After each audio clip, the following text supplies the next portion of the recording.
नमस्कार दोस्तों, अगर आप में से किसी को भी यूरिन रुक रुक कर आता है या पेशाब में रुकावट फील होती है या पेशाब बंद होता है तो आपको स्ट्रक्चर यूरेथ्रा या यूरेथ्रल स्ट्रक्चर डिसीज़ की प्रॉब्लम हो सकती है। तो आइए जानते हैं कि यूरेथ्रल स्ट्रक्चर या स्ट्रक्चर यूरेथ्रा क्या होता है। यूरेथ्रा मतलब पेशाब का रास्ता या पेशाब की नली जो पेशाब की थैली के मुंह से चालू होकर पेशाब के टिप तक जाती है। इसमें अगर कहीं भी मार्ग अवरुद्ध होता है या पेशाब का रास्ता बंद होता है तो इसको हम यूरेथ्रल स्ट्रक्चर कहते हैं। अब अगला सवाल ये आता है कि जो स्ट्रक्चर यूरेथ्रा है वो बनता कैसे है। ऐसी कोई भी बीमारी या ऐसा कोई भी इन्फेक्शन अगर पेशाब की लाइनिंग को प्रभावित करता है या उसको डैमेज करता है तो लॉन्ग रन में जब हीलिंग होती है तो फाइब्रोसिस होती है, मतलब वो रास्ता थोड़ा सा कठोर हो जाता है और धीरे धीरे वह सिकुड़ जाता है। तो इन्फेक्शन की वजह से या कोई चोट लगने की वजह से अगर डैमेज होता है यूरेथ्रा तो सिकुड़ कर धीरे धीरे करके वह स्ट्रक्चर यूरेथ्रा क्रिएट करता है। पेशाब के रास्ते में जो इन्फेक्शन है या जो मैं स्ट्रक्चर की बात कर रहा हूँ वह कई कारणों से बन सकता है। पहला, चोट लग सकती है पेशाब के रास्ते में। अगर बाहर से पेशाब के रास्ते में चोट लगती है तो यूरेथ्रा की लाइनिंग डैमेज हो सकती है। या अगर किसी वजह से कोई ऑपरेशन हुआ है,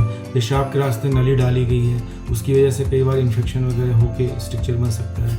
या नली डालने में कोई प्रॉब्लम हुई, ब्लीडिंग हुई, उसकी वजह से स्ट्रक्चर बन सकता है। सेक्सुअली ट्रांसमिटेड डिसीज़ गोनोरिया, इससे भी कई बार स्ट्रक्चर बन सकता है। जब यूजली इन्फेक्शन होता है तो यूरिन की लाइनिंग काफ़ी ख़राब हो जाती है, जब हीलिंग होती है तो वह स्ट्रक्चर बनाता है। कई बार एक्सीडेंट केसेस में जब पेल्विक बोन फ्रैक्चर्स होते हैं तो पेल्विक बोन फ्रैक्चर होने की वजह से पेशाब का रास्ता होता है वो अपनी जगह से टूट जाता है, तो उसकी वजह से भी पेशाब के स्ट्रक्चर बन सकते हैं। कुछ ऐसी भी बीमारियां होती हैं जैसे कि लिकन स्क्लेरोसिस या कुछ स्किन डिसीज होती हैं जिसमें जो पेशाब का रास्ता होता है या लिंग के आगे सफ़ेद हो जाता है या वाइट डिपॉजिट्स हो जाते हैं और स्किन की चमड़ी भी बंद हो जाती है जिसको हम फाइमोसिस बोलते हैं, तो इसमें भी स्ट्रक्चर बन सकता है। ये सारी बीमारियां जो है पेशाब के रास्ते की लाइनिंग को ख़राब कर सकती हैं और स्ट्रक्चर को प्रभावित करती है।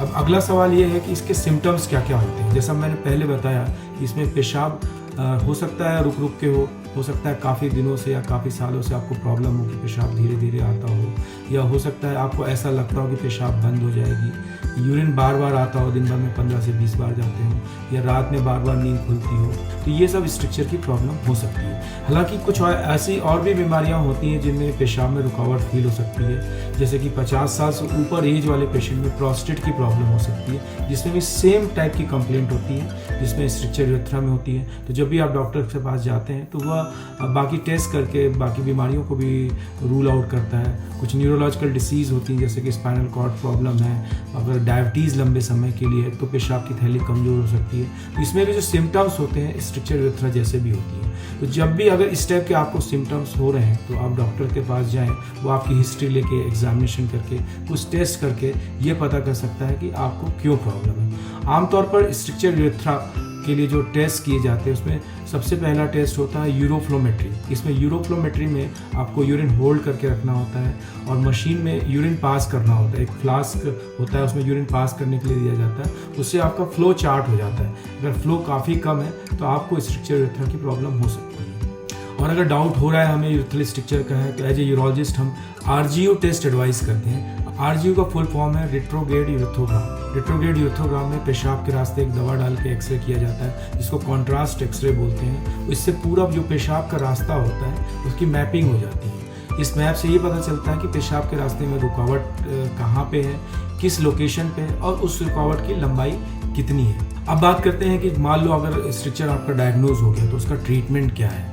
तो स्ट्रक्चर का ट्रीटमेंट इस बात पे डिपेंड करता है कि जो स्ट्रक्चर है किस लोकेशन पे है, सामने है, पीछे है, बीच में है, उसकी लेंथ कितनी है, 1 सेंटीमीटर है, बहुत लंबा है, और स्ट्रक्चर की हार्डनेस कितनी है, क्या वो ट्रॉमा या चोट की वजह से बना है। यूजुअली अगर किसी चोट या ट्रॉमा की वजह से स्ट्रक्चर बनता है तो उसमें काफ़ी फाइब्रोसिस होती है, हार्डनेस होती है। ऐसी स्थिति में मैनेजमेंट मुश्किल होता है। अगर मैं स्ट्रक्चर के सर्जिकल मैनेजमेंट के बारे में बात करूँ तो इसको मूल तरीके से हम ये समझ सकते हैं कि इसके 4 मैनेजमेंट होते हैं। पहला होता है यूरेथ्रल डायलिटेशन, दूसरा होता है DVIU और तीसरा होता है यूरेथ्रोप्लास्टी, चौथा कई बार हम लोग सेल्फ डायलिटेशन एडवाइस करते हैं। तो यूरेथ्रल डायलिटेशन के बारे में सबसे पहले समझते हैं कि यूरेथ्रल डायलिटेशन क्या है। यूरेथ्रल डायलिटेशन मतलब जब आपको स्ट्रक्चर डायग्नोज होता है तो यूरोलॉजिस्ट होता है पेशाब के रास्ते पतली सी ट्यूब डाल के उसको पहले देखता है कि कितना सकरा है रास्ता, उस ट्यूब के सहारे या गाइड वायर के ऊपर उसको डायलेट करता है, मतलब उसको चौड़ा करते जाता है। चौड़ा करके या तो आपको 2-3 दिन की नली छोड़ी जा सकती है या डायलेटेशन करके छोड़ा जा सकता है। सेकेंड, जैसे मैंने ऑपरेशन बताया DVIU या डायरेक्ट विजुअल इंटरनल यूरेथ्रोटमी, इसमें आपको एडमिट किया जाता है और अंडर एनेस्थीसिया पेशाब के रास्ते दूरबीन से पहुंचा जाता है स्ट्रक्चर तक, और उसमें कोल्ड नाइफ से उसको स्ट्रक्चर को कट किया जाता है। स्ट्रक्चर को कट करके उसको रास्ते को ओपन कर दिया जाता है और उसमें एक नली डाल दी जाती है और 3 से 5 दिन बाद उस नली को निकाल दी जाती है। इसमें ऑपरेशन के बाद पेशाब का फ्लो अच्छा हो जाता है, लेकिन इसमें भी recurrence rate as high as 50% है। सॉफ्ट स्ट्रक्चर और शॉर्ट सेगमेंट स्ट्रक्चर के लिए बहुत अच्छा विकल्प है। तीसरा ऑप्शन होता है यूरेथ्रोप्लास्टी ऑपरेशन। यूरेथ्रोप्लास्टी भी कई प्रकार की होती है। पहला होता है बकल म्यूकोजा यूरेथ्रोप्लास्टी। इसमें मुंह के अंदर से जो म्यूकोजा होती है उसको लेके स्ट्रक्चर ओपन करके उसमें चिपका दिया जाता है। दूसरा होता है एंड टू एंड यूरेथ्रोप्लास्टी, मतलब जो स्ट्रक्चर सेगमेंट है या जो रास्ता सकरा हो गया उसको काट कर एक्साइज कर दिया जाता है और उसको फिर वापस से जोड़ दिया जाता है। इस प्रोसीजर को हम एंड टू एंड यूरेथ्रोप्लास्टी कहते हैं।